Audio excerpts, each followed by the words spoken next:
Welcome back, ladies and gentlemen, to Tribal Academy. Today I'll be your instructor, and we're going to go over a video that I didn't think needed to happen, but from my experience in playing Magic, it's all too common, and a lot of people don't recognize when to spot that somebody at their table is cheating. Now this definitely does happen throughout all levels of Magic, all the way from a casual at a local gaming store to competitive play in a high-ranking match. And it's very unfortunate, but there are some people that can't live their life without getting the win every single game. Yeah, it's crazy, right?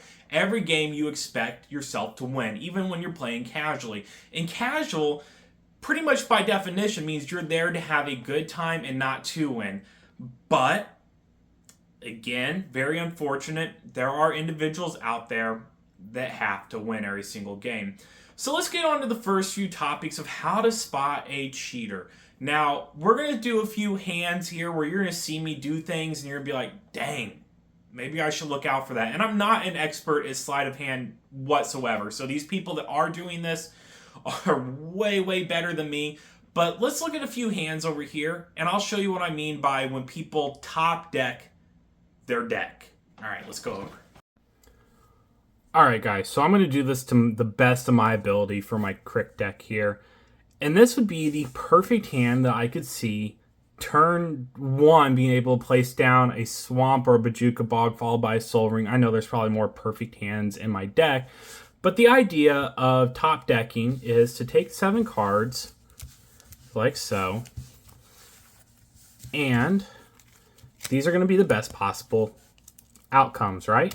So I'm going to hide them down here, take half my deck, take my other deck, and just kind of keep my hand away from everybody else and make it look like, you know, I'm doing a good shuffle and all that stuff.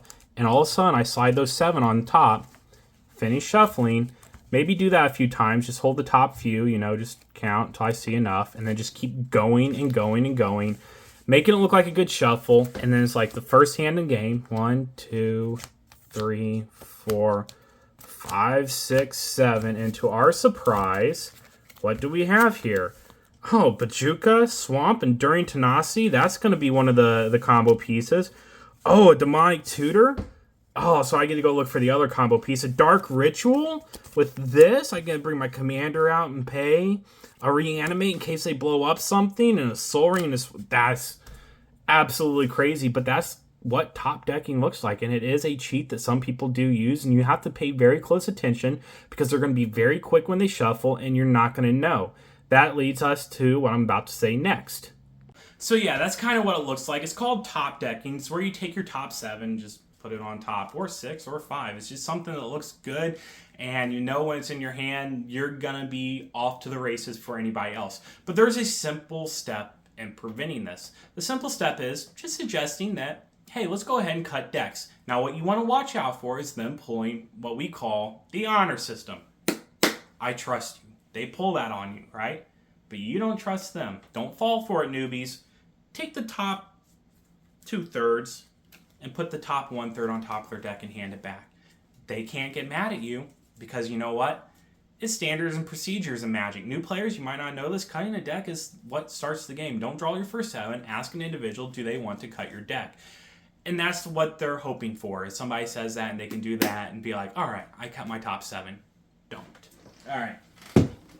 Following that, though, is the Rule 0 conversation. This conversation is a basis of what does your deck do and what should we look out for and what power level do you think it's going to be at. Now, me knowing some of the cheaters out there, and you can call them cheaters or you can call them people that just have a really rough deck that's going to steamroll people, they'll probably hit you with a, you know what, I think mine falls into a 2. It's kind of janky and it has no game changers whatsoever. In my opinion, game changers mean little or nothing to do with a deck. Now, some people are like, well, what about all the tutors? I agree. Tutors are great. They are great to get a synergy card 90 out. But most of your game changers fall between 17 to less than 2% synergy within a deck. A lot of the level 3 decks, if you're wanting to put a game changer in it, it's not going to be around a mana basis game changer. It's going to be around either tutoring or something else. It's unpreventable. That is a 3 with 3 tutors. It doesn't have to have any. Or a 4 with as many game changers as you want. But you might be surprised that Gen 2 can almost outcompete a 4. It sucks, but it does happen. That's why I don't believe game changers have little or nothing to do with what power level of a deck to a certain extent. I'm not going to full on say it because I know people are going to be in the comments and they're like, dude, do you know this game change? You're also looking at less than a 1% chance of drawing it out of the 99. You know, your commanders to the side, you have 99 cards. It could be anywhere in that deck when you put 3 game changers in it. So you probably have less than a 3% chance of pulling one of your game changers throughout the whole entire game. It's a crazy statistic, right? But having these Rule Zero conversations, you can see where people sit. Also, opening up that conversation makes newer players realize you know what you're talking about and what is he looking at to want to Rule Zero conversation about. There we go. Now we got their attention. But it brings us to our third topic about gaslighting. Now, a lot of these players during that Rule Zero conversation will gaslight. Say it's a 2 and it's janky. All right, people is playing with a level 3 deck with 3 game changers that are brand new, have no clue. They're probably like, oh, it's a 2, it's janky. They're not the threat.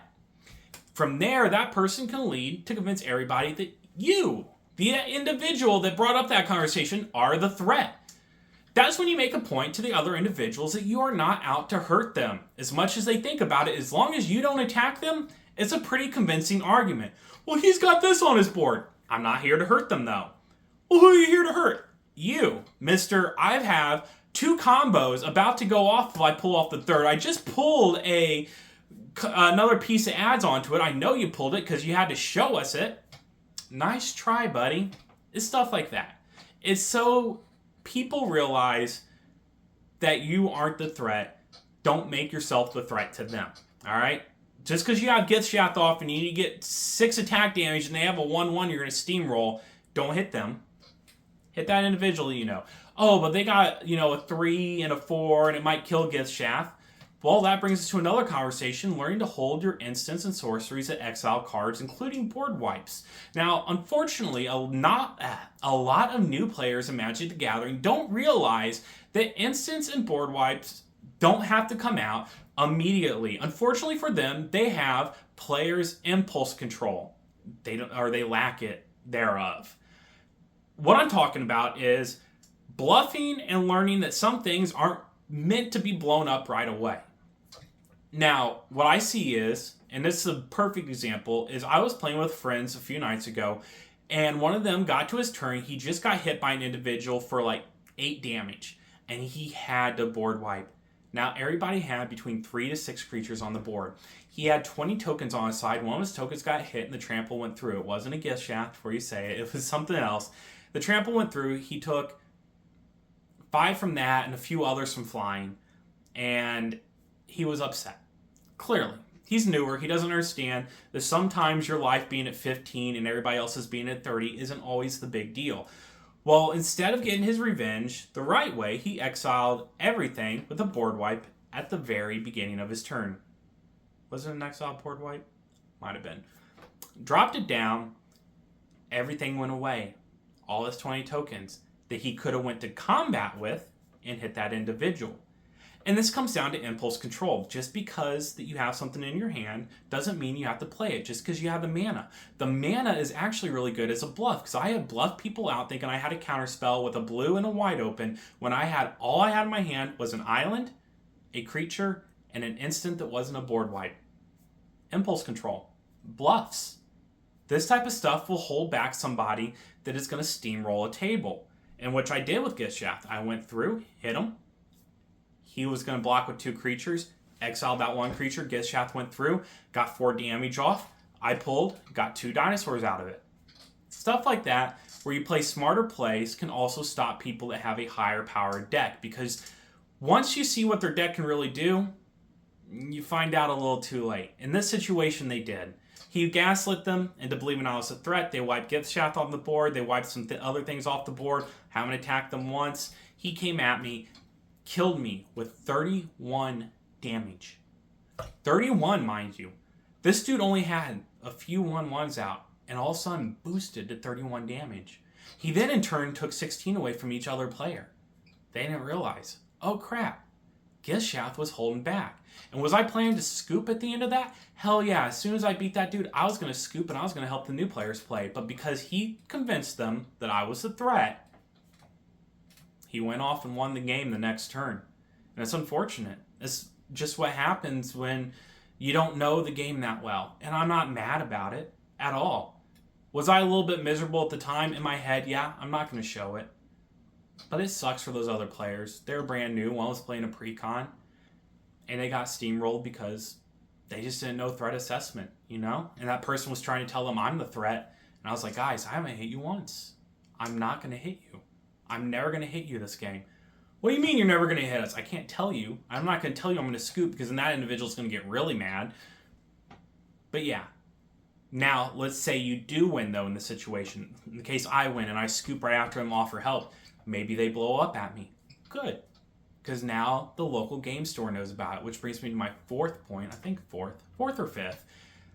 Talking to your LGS, local game store, about situations that occur is not a bad thing, nor is it tattling. More than likely, you're not going to be the first individual to say something about this other individual. They might even ask you, who is it? This person? Yeah. Yeah, how do you know? Well, other people have talked to us. We'll keep an eye, though.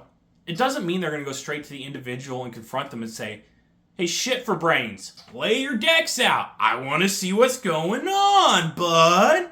You suck.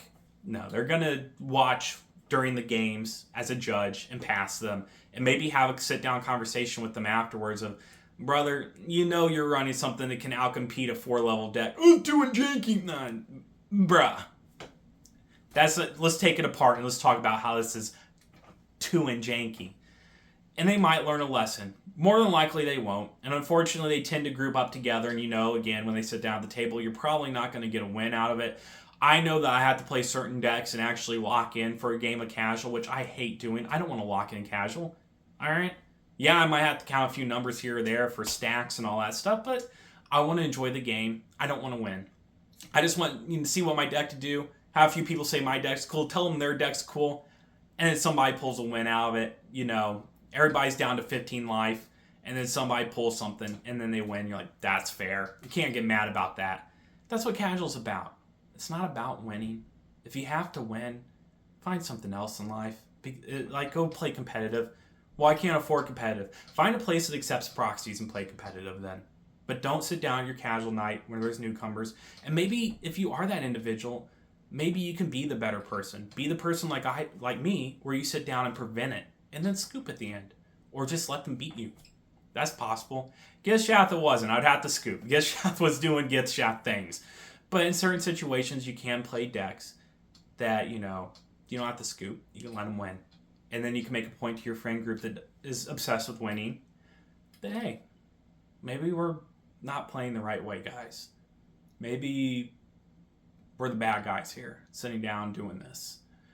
Maybe we can help new players out and really, just give a shit about people becoming as in love and enthralled by Magic as we are, as I am.